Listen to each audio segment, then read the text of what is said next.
California, সেই ভূখণ্ড যা সারা বিশ্বের কাছে এক স্বপ্নের নাম। হলিউডের চোখ ধাঁধানো জৌলুস আর সিলিকন ভ্যালির উদ্ভাবনী প্রযুক্তির যে হাতছানি কোটি কোটি মানুষকে মুগ্ধ করে রাখে, আজ সেই স্বপ্নপুরীর আকাশে ঘনিয়ে আসছে ধ্বংসের এক ভয়াল কালো মেঘ। প্রশান্ত মহাসাগরের শান্ত জলরাশি আজ যেন কোনো মহাপ্রলয়কারী বার্তা বয়ে আনছে আমেরিকার মূল ভূখণ্ডের দিকে। ওয়াশিংটনের অন্দরমহলে যখন এই খবরটি পৌঁছালো, তখন হোয়াইট হাউসের সিচুয়েশন রুমে নেমে এসেছিল এক কবরের মতো নিস্তব্ধতা। ডোনাল্ড ট্রাম্পের সামনে রাখা গোয়েন্দা রিপোর্টের প্রথম পাতায় রক্তবর্ণের অক্ষরে লেখা ছিল সেই হাড় কাঁপানো তথ্য: ইরানের পরবর্তী লক্ষ্যবস্তু খোদ ক্যালিফোর্নিয়া। ট্রাম্প অবিশ্বাস্য চোখে সেই রিপোর্টের দিকে তাকিয়ে চিৎকার করে জানতে চাইছিলেন, ইরান কি সত্যিই কাণ্ডজ্ঞান হারিয়ে ফেলেছে?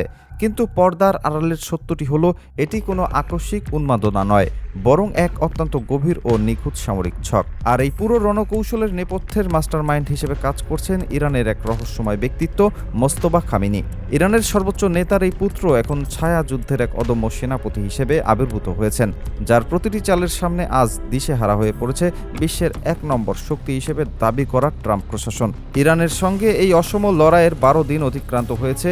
এই সামান্য কদিনেই মার্কিন অর্থনীতির ভিত নড়বড়ে হয়ে গেছে এবং আমেরিকার বিলিয়ন বিলিয়ন ডলারের দামি সমরাস্ত্র সাগরের নোনা জলে আর মরুভূমির বালিতে মিশে গেছে। পেন্টাগনের গোপন নথিগুলো বলছে, ইরানের নিরবিচ্ছিন্ন ক্ষেপণাস্ত্র হামলা ঠেকিয়ে রাখতে গিয়ে আমেরিকার ভান্ডারে থাকা ইন্টারসেপ্টর মিসাইলের মজুদ প্রায় শেষ হওয়ার পথে।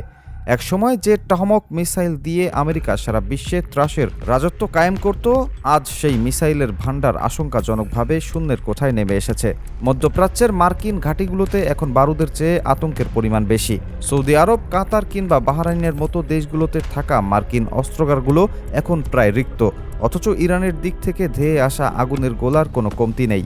তেহরান প্রতি রাতেই যুদ্ধক্ষেত্রে নামাচ্ছে নতুন নতুন প্রযুক্তি, ড্রোন আর দূরপাল্লার মরণাস্ত্র। গত কয়েকদিনের এই স্নায়ুক্ষয়ী লড়াইয়ের মধ্যে ৭ জন মার্কিন সেনা প্রাণ হারিয়েছেন এবং আমেরিকার ১৭টি অত্যন্ত গুরুত্বপূর্ণ কৌশলগত স্থাপনা ধ্বংসস্তূপে পরিণত হয়েছে। মার্কিন প্রতিরক্ষা বিশ্লেষক ডেভিড ম্যাকেনজি তার এক গোপন প্রতিবেদনে পেন্টাগনকে সতর্ক করে দিয়ে বলেছেন, এভাবে যুদ্ধ চলতে থাকলে আগামী ১ মাসের মধ্যে মধ্যপ্রাচ্যে মার্কিন বাহিনীর লড়াই করার ন্যূনতম ক্ষমতাও টিকে থাকবে না। যুদ্ধের ৮ম দিনে পরাজয়ের গ্লানি ঢাকতে ট্রাম্প একবার যুদ্ধবিরতির প্রস্তাব পাঠিয়েছিলেন। তিনি চেয়েছিলেন আলোচনার মাধ্যমে এক ধরনের সম্মানজনক প্রস্থানের পথ খুঁজতে, কিন্তু ইরানের বিপ্লবী মেজাজ তখন এক অনন্য উচ্চতায়। ইরানের সামরিক বাহিনীর পক্ষ থেকে আবুল ফজল শেখারচি সেই প্রস্তাবটি অত্যন্ত ঘৃণ ভরে ছুঁড়ে ফেলে দিয়েছেন। তিনি স্পষ্ট জানিয়ে দিয়েছেন যে যারা তাদের প্রাণপ্রিয় সেনাপতি কাসেম সুলাইমানিকে কাপুরুষের মতো হত্যা করেছে, তাদের সঙ্গে আলোচনার কোনো টেবিলে ইরান বসবে না, বরং সেই রক্তের ঋণ শোধ করার পরেই যুদ্ধের পরবর্তী গতিপথ ঠিক হবে। ট্রাম্পের প্রস্তাব প্রত্যাখ্যাত হওয়ার পর ইরানের হামলার তীব্রতা কয়েক গুণ বেড়ে যায়। ইরাকের আইন আল আসাদ ঘাঁটি থেকে শুরু করে সিরিয়ার আল তানব ঘাঁটি, মার্কিন সৈন্যরা আজ কোথাও নিরাপদ বোধ করছে না। এমনকি ইসরায়েলের ভেতরে থাকা মোসাদের বেশ কয়েকটি গুরুত্বপূর্ণ কার্যালয়ও ইরানের নির্ভুল লক্ষ্যভেদী ক্ষেপণাস্ত্রের আঘাতে মাটিতে প্রায় মিশে গেছে। ট্রাম্প এখন তার সবচেয়ে ঘনিষ্ঠ মিত্র ইসরায়েলকে সুরক্ষা দিতে ব্যর্থ হচ্ছেন। পরিস্থিতি যখন চরম বিস্ফোরকমূলক হয়ে উঠেছে, ঠিক তখনই রাশিয়ার প্রেসিডেন্ট ভ্লাদিমির পুতিন মধ্যস্থতাকারী হিসেবে তেহরানের মাটিতে পা রাখেন। তিনি মোস্তফা খামেনির সঙ্গে এক রুদ্ধশ্বাস বৈঠক সম্পন্ন করেন। সেই বৈঠক থেকে ইরান যুদ্ধের সমাপ্তি ঘটনার জন্য ৪টি অত্যন্ত কঠিন শর্ত দিয়েছে, যা ট্রাম্পের রাজনৈতিক ভবিষ্যতের জন্য এক প্রকার মৃত্যু পরোয়ানা ছাড়া আর কিছুই নয়। প্রথমত, মধ্যপ্রাচ্যের পুরো অঞ্চল থেকে আমেরিকান বাহিনীকে চিরতরে পাততাড়ি গুটিয়ে বিদায় নিতে হবে। দ্বিতীয়ত, ইরানের উপর গত কয়েক দশক ধরে চলা সমস্ত অর্থনৈতিক নিষেধাজ্ঞা এক রাতের মধ্যে তুলে নিতে হবে। তৃতীয়ত, কাসেম সোলেমানি হত্যার জন্য সারা বিশ্বের সামনে আমেরিকাকে আনুষ্ঠানিকভাবে অপরাধ স্বীকার করে ক্ষমা চাইতে হবে এবং বিশাল অঙ্কের জরিমানা দিতে হবে। আর চতুর্থত, ইসরায়েলকে আর কখনো ইরানের বিরুদ্ধে কোনো সামরিক বা গোয়েন্দা উস্কানিতে ব্যবহার করা যাবে না। ট্রাম্প যখন এই শর্তগুলো পড়ছিলেন, তখন রাগে আর অপমানে তার শরীর কাঁপছিল। তিনি খুব ভালো করেই জানেন যে এই শর্ত মেনে নেওয়া মানে হলো বিশ্বমঞ্চে আমেরিকার কয়েকশো বছরের সামরিক দম্ভের কফিনে শেষ পেরেকটি ঠুকে দেওয়া। কিন্তু তার সামনে আজ আর কোনো বিকল্প পথ নেই। হয় শর্ত মানো, নয়তো ক্যালিফোর্নিয়ার আকাশে আগুনের ফুলকি দেখো। আমেরিকার সবচেয়ে বড় সংকট হলো, এই চরম বিপদের মুহূর্তে তাদের দীর্ঘদিনের মিত্ররা একে একে মুখ ফিরিয়ে নিচ্ছে। সৌদি আরবের মতো অকৃত্রিম বন্ধুদেশও গোপনে তেহরানে বার্তা পাঠিয়েছে যে তারা এই যুদ্ধে আমেরিকার অংশীদার হতে চায় না। সংযুক্ত আরব আমিরাতও এখন নিরাপত্তার স্বার্থে নিরপেক্ষতার বুলি আওড়াচ্ছে। কাতার তো আগে থেকেই ইরানের সঙ্গে সুসম্পর্ক বজায় রেখে চলে। ট্রাম্প আজ আক্ষরিক অর্থেই বিশ্বমঞ্চে একা হয়ে পড়েছেন।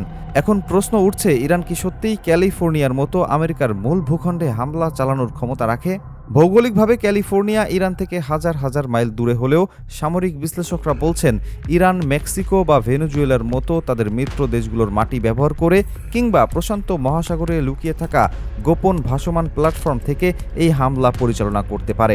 ইরানের খোরামশার এবং সার্জিল ক্ষেপণাস্ত্রের পাল্লা যে প্রতিনিয়ত বাড়ছে তা পেন্টাগনের গোয়েন্দাদের জন্য বড় উদ্বেগের কারণ। আমেরিকার গর্বের প্রতীক টহমক মিসাইল আজ তাদের জন্য এক বড় ব্যথার কারণ হয়ে দাঁড়িয়েছে। প্রতিটি টহমকের দাম যেখানে $1.5 মিলিয়ন, সেখানে ইরান মাত্র কয়েক হাজার ডলারে তৈরি ড্রোনের ঝাঁক পাঠিয়ে আমেরিকার সেই $1 বিলিয়ন মজুদ নষ্ট করে দিচ্ছে। 12 দিনের এই যুদ্ধে আমেরিকা ইতিমধ্যে 20,000 টহমক ব্যবহার করে ফেলেছে। পেন্টাগনের এক গোপন সমীক্ষায় দেখা গেছে যে ইরানের কাছে যে বর্তমানে অন্তত 20,000-এরও বেশি ব্যালিস্টিক ও ক্রুজ মিসাইল মজুদ আছে এবং তাদের ড্রোন বাহিনীর সংখ্যা অগণিত। ইরানের গোলা বারুদ যেখানে প্রতিদিন স্থানীয় কারখানায় তৈরি হচ্ছে, সেখানে আমেরিকার আমদানি করা মজুদ ফুরিয়ে আসার অঙ্কটি অত্যন্ত পরিষ্কার। যার গোলা বারুদ আগে শেষ হবে, পরাজয় তার সুনিশ্চিত। ইরানের সামরিক উপপ্রধান কোয়াদ জাফরি সদর্পে ঘোষণা করেছেন যে তারা অন্তত আরও 6 মাস এই মাত্রার যুদ্ধ চালিয়ে যাওয়ার সক্ষমতা রাখেন। এই ঘোষণাটি ট্রাম্পের জন্য এক অশনি সংকেত, কারণ দীর্ঘস্থায়ী যুদ্ধ মানেই মার্কিন অর্থনীতির সম্পূর্ণ ধস। এই অসম লড়াইয়ে ইরানের সবচেয়ে বড় শক্তি হল তাদের জনগণের অভূতপূর্ব ঐক্য। গত কয়েক দশকের কঠোর নিষেধাজ্ঞা ইরানিদের মনোবল ভাঙতে পারেনি, বরং তাদের এক অদৃশ্য ও অদম্য শক্তিতে পরিণত করেছে। তেহরানের রাজপথ থেকে শুরু করে প্রত্যন্ত গ্রাম, সব জায়গায় এখন কেবল যুদ্ধের উন্মাদনা। তরুণ তরুণী স্বেচ্ছায় সামরিক প্রশিক্ষণ নিচ্ছে এবং প্রতিটি পরিবার রেশনিং ব্যবস্থার মাধ্যমে যুদ্ধের প্রস্তুতির সঙ্গে নিজেদের মানিয়ে নিয়েছে। মোস্তফা খামেনি খুব সুকৌশলে এই জনশক্তিকে একীভূত করেছেন। তিনি আমেরিকাকে বুঝিয়ে দিয়েছেন যে ইরানের জনগণকে বিভক্ত করার পশ্চিমা ষড়যন্ত্র আর কাজ করবে না। অন্যদিকে আমেরিকার অভ্যন্তরে এখন ট্রাম্পের বিরুদ্ধে গণবিক্ষোভ শুরু হওয়ার উপক্রম। তেলের আকাশচুম্বী দাম আর শেয়ার বাজারের পতনে সাধারণ আমেরিকানরা এখন দিশেহারা। ট্রাম্পের রাজনৈতিক ভবিষ্যৎ এখন এক অনিশ্চিত সুতোর উপর ঝুলছে। বিশ্ব রাজনীতিতে এক নতুন মেরুকরণ আজ আমাদের চোখের সামনে ফুটে উঠেছে। চীন ও রাশিয়া এখন খোলাখুলিভাবে ইরানের পাল্লা ভারী করছে। পুতিন তার সর্বাধুনিক প্রতিরক্ষা ব্যবস্থা ইরানে মোতায়েন করেছেন এবং চীন ইরানের তেল কেনার বিনিময়ে তাদের অত্যাধুনিক সাইবার ও স্যাটেলাইট প্রযুক্তি সরবরাহ করছে। ইউরোপীয় ইউনিয়নও এখন নিজেদের পিঠ বাঁচাতে আমেরিকার সঙ্গ ছাড়ার পথ খুঁজছে। ট্রাম্প আজ কেবল তার ওভাল অফিসে একাকী বসে আছেন, আর তার সামনে পড়ে আছে সেই দুটি কাগজ। একটি হলো পরাজয় মেনে নেওয়ার গ্লানিময় শর্তাবলী, আর অন্যটি হলো ক্যালিফোর্নিয়ার ধ্বংসযজ্ঞের সম্ভাব্য চিত্র। ট্রাম্পের সামনে কোনো তৃতীয় পথ খোলা নেই। তিনি 5 বছর আগে যখন সোলেমানির হত্যার নির্দেশ দিয়েছিলেন, তখন হয়তো ভেবেছিলেন ইরানকে তিনি ধুলোয় মিশিয়ে দেবেন, কিন্তু সেই রক্ত আজ ইরানকে আরও শক্তিশালী ও অপ্রতিরোধ্য করে তুলেছে। আজকের এই ক্লান্তি লগ্নে পুরো বিশ্বের চোখ এখন তেহরান আর ওয়াশিংটনের দিকে। ট্রাম্প কি তার অহংকার বিসর্জন দিয়ে ইরানের কঠিন শর্ত মেনে নেবেন, নাকি ক্যালিফোর্নিয়ার সোনালী আকাশে ইরানের আগুনের ফুলকি দেখবেন? ইতিহাস হয়তো এই সিদ্ধান্তটির জন্যই রুদ্ধশ্বাসে অপেক্ষা করছে। তবে একটি বিষয় এখন দিবালোকের মতো পরিষ্কার, মোস্তফা খামেনি এই বুদ্ধির লড়াইয়ে ইতিমধ্যে ট্রাম্পকে অনেকটা কোণঠাসা করে ফেলেছেন। তিনি প্রমাণ করেছেন যে কেবল দামি প্রযুক্তি থাকলেই হয় না, যুদ্ধের ময়দানে টিকে থাকতে হলে সাহসের সাথে নিখুঁত রণকৌশলের মেলবন্ধন ঘটাতে হয়। ক্যালিফোর্নিয়ার আকাশে মেঘ জমছে ঠিকই, কিন্তু সেই মেঘ বৃষ্টির নয়, বরং প্রলয়ের বার্তা নিয়ে আসছে। ট্রাম্প এখন কেবল অপেক্ষা করছেন এক অলৌকিক কিছুর জন্য, কিন্তু ইরানের প্রতিটি মিসাইল এখন ট্রাম্পের সেই দম্ভের দুর্গকে গুড়িয়ে দেওয়ার অপেক্ষার প্রহর গুনছে। মধ্যপ্রাচ্যের দাবার চালে ইরান আজ এক অপ্রতিরোধ্য শক্তিতে পরিণত হয়েছে, আর আমেরিকা আজ তার শ্রেষ্ঠত্ব হারানোর দ্বার প্রান্তে দাঁড়িয়ে এক দীর্ঘশ্বাস ফেলছে। ইতিহাসের এই নাটকীয় মোড় পরিবর্তন হয়তো কেবল শুরু, এর শেষ কোথায় তার সময় বলে দেবে। প্রতিটি সেকেন্ড এখন অনেক বেশি মূল্যবান, প্রতিটি মুহূর্ত বয়ে আনছে এক নতুন শিহরণ। শেষ পর্যন্ত শুভবুদ্ধির উদয় হবে নাকি পৃথিবী এক ধ্বংসাত্মক মহাযুদ্ধের দিকে এগিয়ে যাবে, তার উত্তর হয়তো সময়ের গর্ভেই লুকিয়ে আছে।